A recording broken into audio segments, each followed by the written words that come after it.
പ്രിയമുള്ള സഹോദരീ സഹോദരന്മാരെ, ഒരു നിമിഷം നമുക്കൊന്ന് ചിന്തിക്കാം. ഒരു ദേവാലയത്തിന്റെ വാതിൽക്കൽ നിന്ന് അകത്തേക്ക് കാലെടുത്തു വയ്ക്കുമ്പോൾ നമ്മുടെ മനസ്സ് എന്തുകൊണ്ടാണ് ശാന്തമാകുന്നത്? ലോകത്തിന്റെ എല്ലാ ഭാരങ്ങളും തിരക്കുകളും നാം ആ വാതിൽപ്പടിക്ക് പുറത്തുവച്ച് ഒരു പ്രത്യേക സമാധാനത്തിലേക്ക് പ്രവേശിക്കുകയാണ്. ആ സ്ഥലത്തെ അത്ര സവിശേഷമാക്കുന്നത് എന്താണ്? ഉത്തരം ലളിതമാണ്. ഒരു ദേവാലയം കേവലമൊരു കെട്ടിടമല്ല, അത് ദൈവത്തിന്റെ ഭവനമാണ്. അവിടത്തെ സാന്നിധ്യം കുടികൊള്ളുന്ന ഇടം.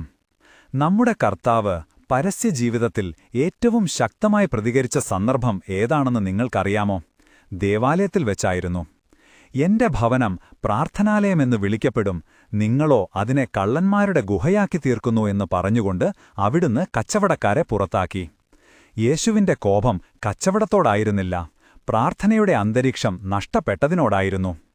ദൈവത്തിന്റെ ഭവനം ലൗകികമായ നേട്ടങ്ങൾക്കുള്ള ചന്തസ്ഥലമായി മാറിയപ്പോഴാണ് അവിടുന്ന് ഇടപെട്ടത്.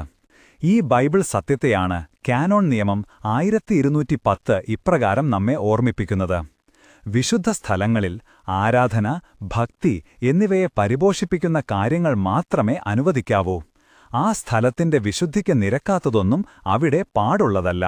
ഇതിന്റെ വ്യാഖ്യാനം വളരെ ലളിതമാണ്.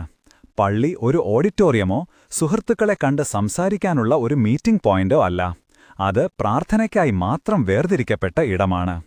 അപ്പോൾ ഈ വിശുദ്ധി കാത്തുസൂക്ഷിക്കാൻ നമുക്കെങ്ങനെ കഴിയും? ഇത് നമ്മുടെ മനോഭാവത്തിൽ നിന്ന് തുടങ്ങണം. മാന്യമായ വസ്ത്രധാരണം, ദൈവത്തോടുള്ള ബഹുമാനം പ്രകടിപ്പിക്കുന്ന വസ്ത്രങ്ങൾ ധരിക്കുക.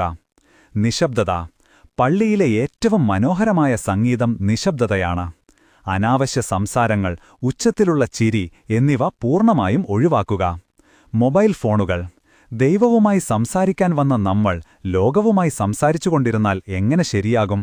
ഫോൺ നിശബ്ദമാക്കുക, ആ സമയം പൂർണ്ണമായും ദൈവത്തിന് നൽകുക.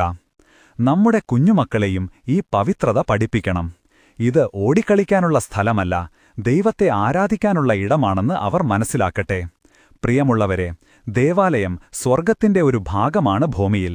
ആ ഭവനത്തെ അതിന്റെ എല്ലാ പവിത്രതയോടെയും കാത്തുസൂക്ഷിക്കാൻ നമുക്ക് പരിശ്രമിക്കാം.